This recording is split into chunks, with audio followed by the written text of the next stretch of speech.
परंपरा से चली आ रही भक्ति दुर्गति का कारण कैसे?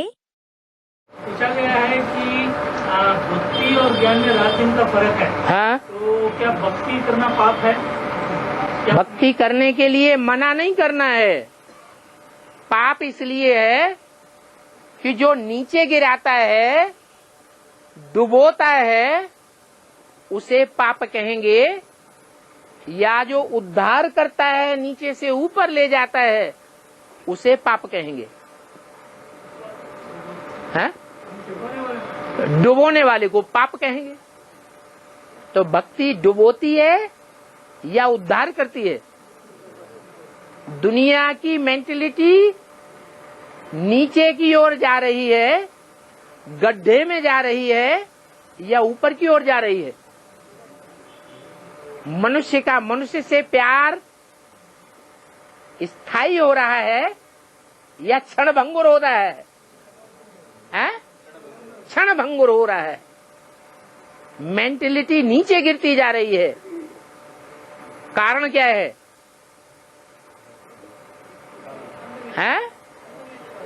यही भक्ति। भक्ति माने अंधविश्वास। ज्ञान को अंधविश्वास नहीं कहा जाता।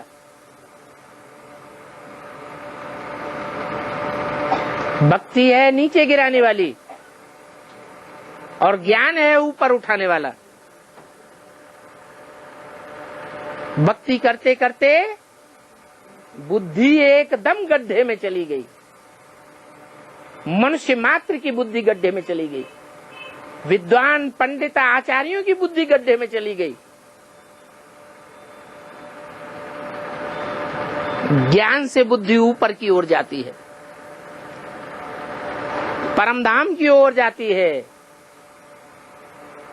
इस विनाशी दुनिया से बुद्धि डिटैच होती है। बोल रहे हैं ज्ञान भक्ति ज्यादा किया है, वो ज्ञान ज्यादा उठाते हैं बोला है। वो तो हो चुका ना। जिन्होंने ज्यादा भक्ति की है वो ज्ञान ज्यादा उठाएंगे, या जो अब ज्यादा भक्ति करेंगे वो ज्यादा ज्ञान उठाएंगे? हैं? जिन्होंने ज्यादा भक्ति पहले ही कर ली है वो ज्यादा ज्ञान उठाएंगे, क्योंकि लंबे समय से नाक रगड़ते आए, भगवान मिले भगवान मिले, रास्ता उल्टा पकड़ा तो भगवान को दया आ गई। इसके ऊपर दया आई, भक्तों के ऊपर दया आई।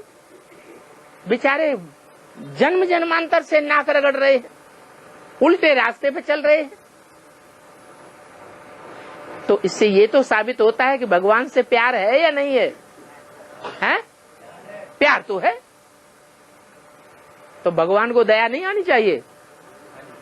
भक्तों के ऊपर दया आनी चाहिए या नहीं आनी चाहिए? आनी चाहिए। अब भक्त ये समझ बैठे हैं कि भक्ति अच्छी चीज है, इसलिए भगवान हमको मिल गया। ये तो गलत बात हो गई। भक्ति आती ही है रावण से, देहधारी मनुष्य गुरुओं से। ज्ञान आता है एक बाप से।